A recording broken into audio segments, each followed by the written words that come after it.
Hello everyone. So in the previous lecture we saw how do we compute the distance function. So here is a brief summary of that.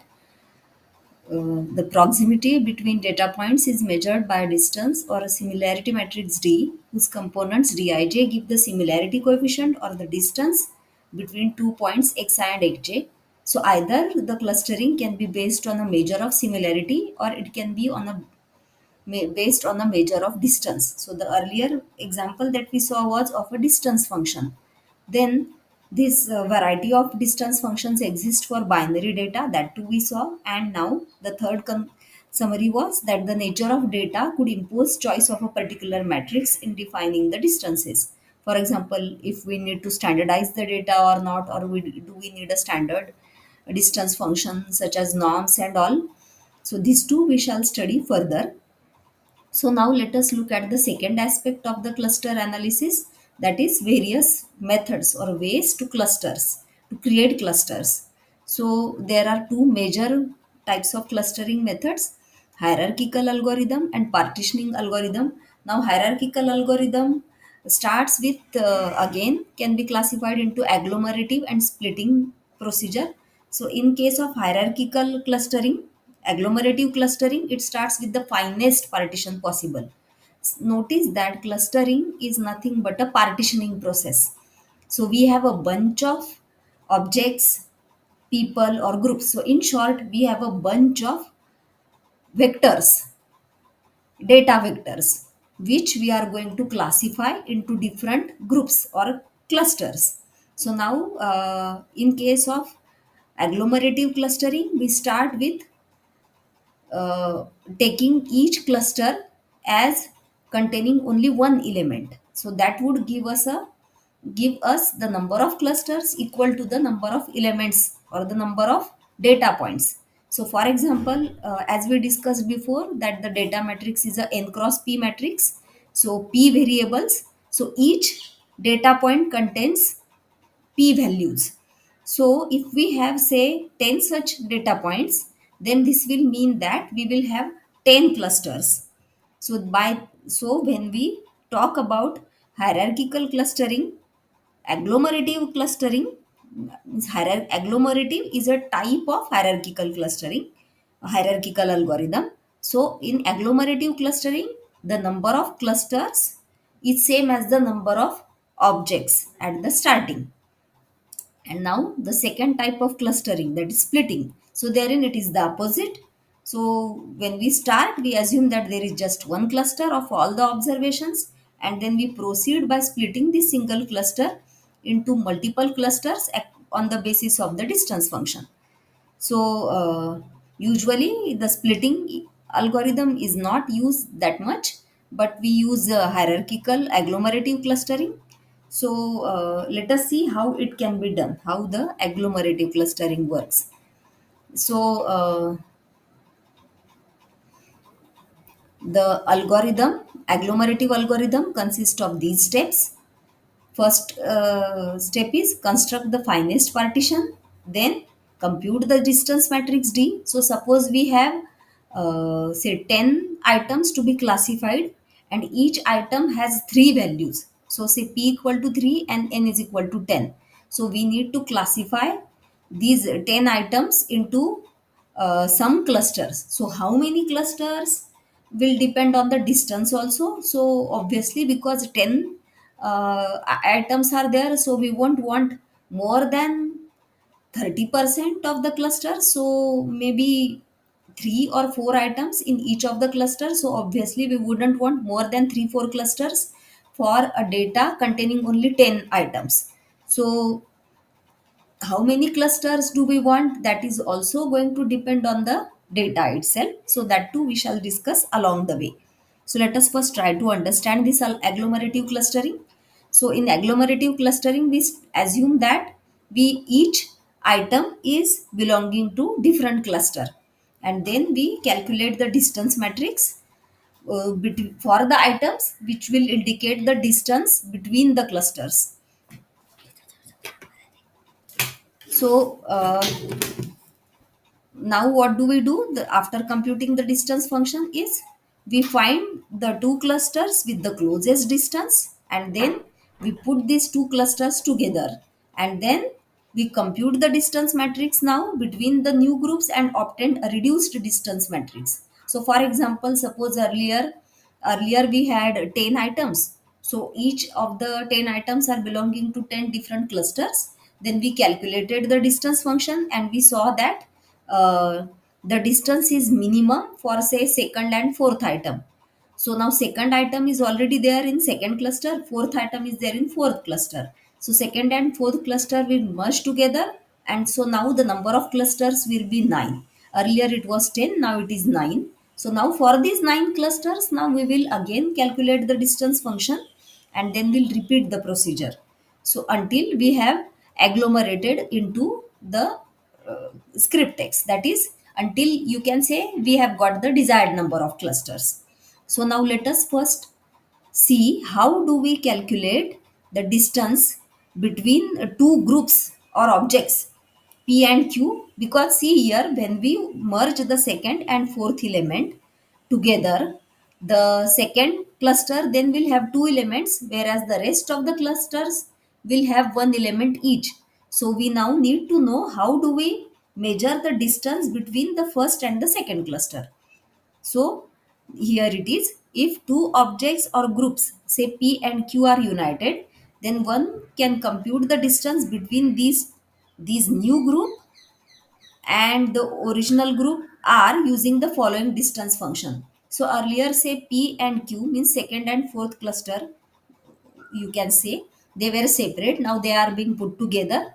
So the new group contains P plus Q items, and so now suppose another cluster is there or another group is, by group we mean cluster, group R is there, and now we want to measure its distance with this new cluster. Hmm? So the distance between the uh, object, the group R and the group new group P plus Q, is delta 1 times the distance between R and P plus delta 2 times the distance between R and Q plus delta 3 times the distance between P and Q plus delta 4 times the absolute distance, the difference between the distances of R and P and R and Q. So okay, so let us try to understand this. So we give some weightage to the distance between R and P. Now notice that the new group contains these P and Q items both, and we are trying to measure this group's distance with the group containing only one item, that is R. So this will mean that the distance delta 1 times the distance between R and P plus delta 2 times the distance between R and Q. So what we are doing is the new item's distance is being measured with each item in the new group. So there is Rth group. So its distance we are measuring with each item in the new group. So P, R and P, the distance between R and P, then the distance between R and Q. Now how much distance is there within P and Q, that is also taking some weightage, and then we are also giving some weightage to the difference between the distances between R and P and R and Q. So now, so there are different methods. These are called as linkage methods. So these, what do we do? So in these linkage methods, different values of delta 1, delta 2, delta 3, delta 4 are chosen. So for example, when we go for single linkage, so in case of single linkage, delta 1 is chosen as half, delta 2 is chosen as half, and delta 3 carries zero weightage, and delta 4 carries weightage minus half. So what does it mean? So when you choose delta 1 is equal to half, it will mean the distance between R and P, half times the distance between R and P, plus half times the distance between R and Q, minus half times the difference between the distances. So it's like in all we have PQR, three items. So what we are doing is, now because P and Q are already together, so what we are doing is we are giving equal weightage to the distance between R and P and the distance between R and Q. And now we, what we are doing is we are giving the same weightage to the difference in the distances between R and P and R and Q. So now what do we mean by this delta 4? Let me explain this. So this last component shows if R and P have been uh, what is how much is the distance between R and P and how much is the distance between R and Q. So if R and P uh, if the distance between R and P is much larger than the distance between R and Q, then obviously R and P will go together and Q will be kept aside. So this is what will happen in the new grouping algorithm. So I think the same thing is getting reflected in the complete linkage also. So in case of complete linkage, delta 1 takes value half, delta 2 takes value half, delta 3 takes value 0, and delta 4 takes value plus half. And then in case of average linkage, uh, this delta 1 takes value half, delta 2 takes value half, and delta 3, delta 4 do not carry any value. So average linkage does not give any importance to these last element. So in case of average linkage, only the average distance between R and P and R and Q is considered while deciding whether R and P will go together or R and Q will go together. And in case of average linkage, weighted linkage, it depends on how many items are there in the group wherein this P and Q are there. So let us now see how does this work for the data that we were discussing before. So let us go back to example 11.2. So here we are considering three objects 0, 0, 1, 0, and 5, 5. So now the distance, if we consider the L1 norm, that is the distance between x1, x2, vector x1, x2, then the distance between vector x1, x3. By using the L1 norm, then the distances are 0, 1, 10, 1, 0, 9, 10, 9, 0. And if we go for the Euclidean norm, then the distances are like this. So now what we are doing is, now on the basis of this distance function, now we are considering the clusters like this. So the algorithm starts with three clusters. The first cluster contains only x1, that is P. We are denoting the first cluster by P. Then we are denoting the second cluster by Q, and we are denoting the third cluster by R. So now the smallest distance in D2 is the one between the clusters P and Q. So let us go back to the example again. So see, they are following this D2. So the smallest distance is between P and Q. See, this is distance between P and Q is 1, whereas distance between P and R is 50. The distance between Q and R is 41. So let us keep this in mind and reconsider this. Okay, here we are. So the smallest distance. So therefore, what we are going to do is we are going to apply the procedure and we are going to put this together, P and Q together. So x1 and x2. So the new cluster contains x1, x2, and another cluster is now x3 containing x3. So our R is x3 here. So now let us measure the distance between the two new clusters. So half times distance between R and P plus half times distance between R and Q minus half times absolute difference between RP minus RQ.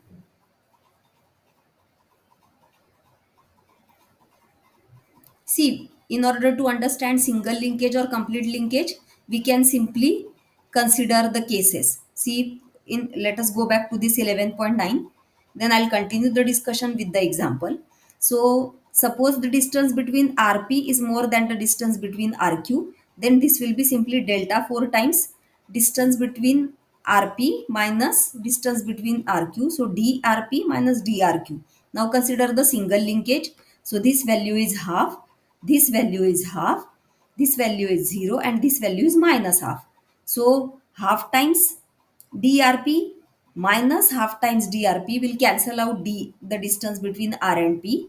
Then half times DRQ minus half times DRQ will be only plus half times DRQ. So half times DRQ plus half times DRQ. So single linkage method, after simplifying this delta 1, delta 2, delta 4, gives us only DRQ.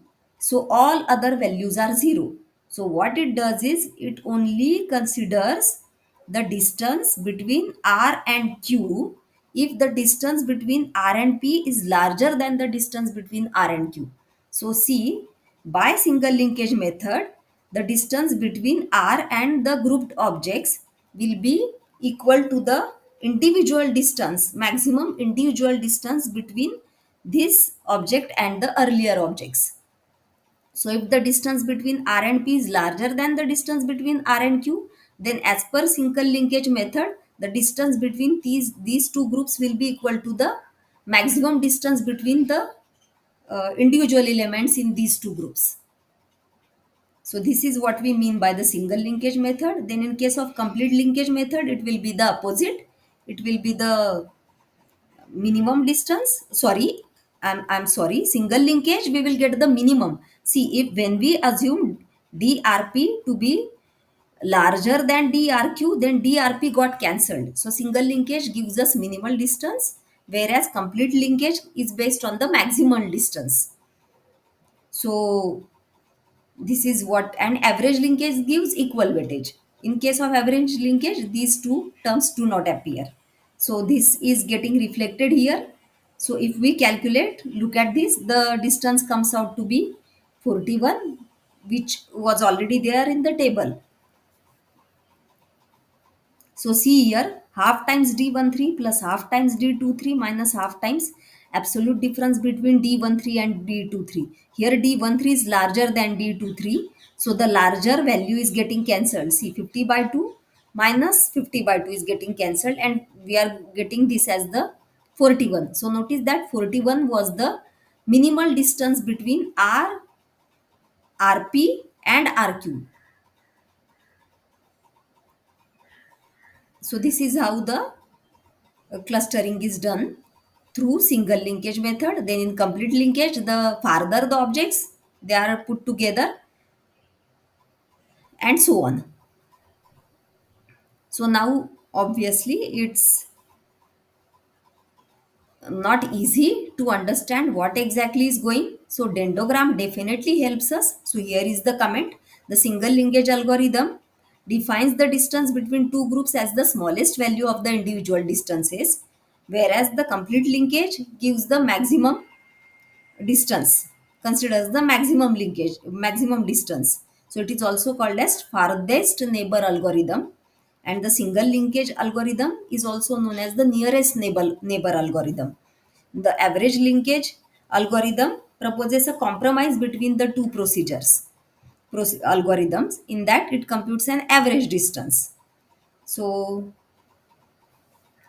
now let us see a graphical way to create the clusters, so which is called as a dendrogram. So a dendrogram, let us again go back to the French food data. So wherein there were 12 different families and they were to be clustered together. So a dendrogram shows, once this distance function and clustering is done, then a dendrogram shows the items as per the grouping.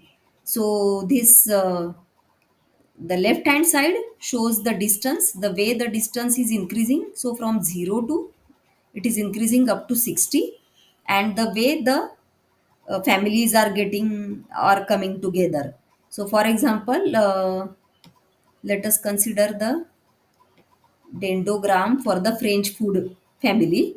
So MA2, the family MA2, and then the family MA3, EM3 are coming together. See, MA3 and EM3 are in one cluster, and then if we consider a slightly more distance, then MA2, MA3, EM3 are also there in the same cluster, and then EM2 is belonging to another cluster. Then the same case is here. MA4, EM4 and MA5 are in one cluster. Look at this. So it's like a dendrogram is like a tree. So we start, if we go above the distance 30, then all items are in one cluster. But as we go down, as we go on uh, classifying the objects, then the objects with the farther distance are going in different clusters. So if we start to interpret it from bottom to top, that too we can do. So it's like all the objects are together, but the objects with the lesser distance are grouped together. So MA4 and EM4 in the EM4 are in the same group. Then MA5 is the next value which is family which is closest to this, and so they are again in the same cluster, and so on. So this graphical representation of clusters is referred to as dendrogram. So this was corresponding to the French food data. Now let us see how it happens, or how do we create this in R. So let us go back to the same data that I was showing you before in the earlier lecture. So let us now consider the clustering. So to apply hierarchical clustering through single linkage method, R has this command hclust, wherein you just specify the distance function. So here I have calculated the distance function using the Euclidean distance. This we had already seen. Now we are using hierarchical clustering by single linkage method. So h1 equal to h plus d and method equal to single will do that. And now we will plot this h1. So that will show us this dendrogram.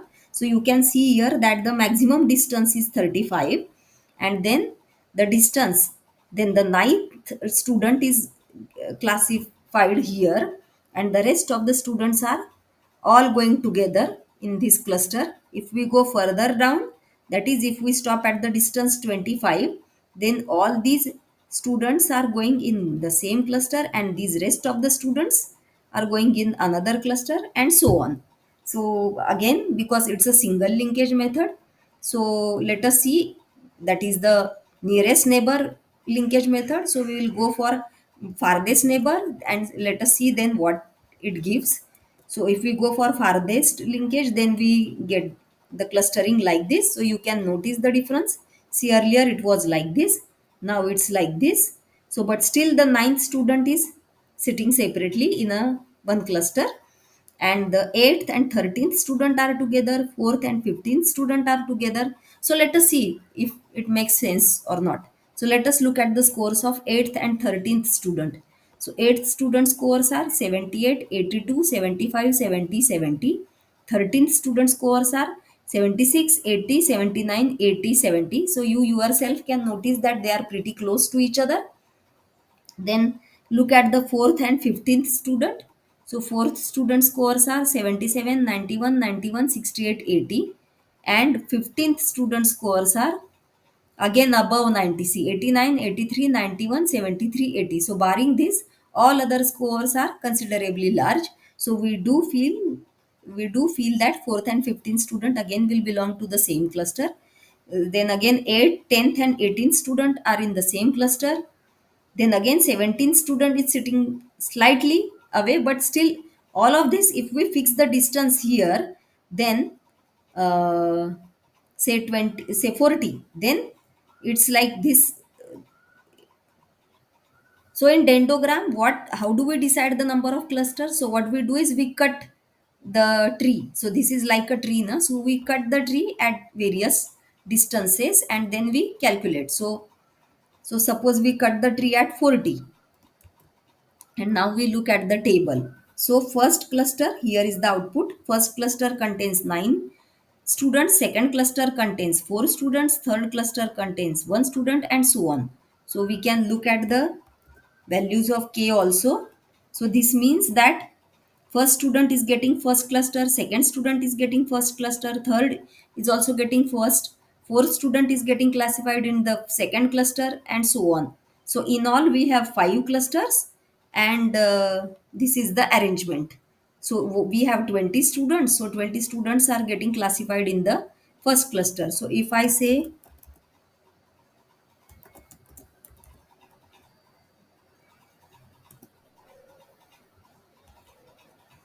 So see, first, second, so nine, these nine students. So first student, second student, third, fifth, sixth, seventh, 14th, 19th, 20th.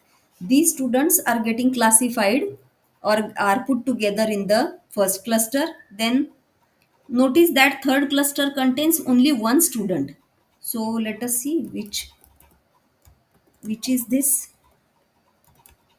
So ninth student. So see again, ninth student is sitting separately. So let us look at the score of the ninth student. So they are 52, 90, 58, 51, 58. So do you notice the difference in the scores? So except this second subject, the student has done very poorly in the rest of the subjects. So he seems to be an odd one out person, and so he is getting classified separately in no matter which kind of algorithm you use for creating the clusters.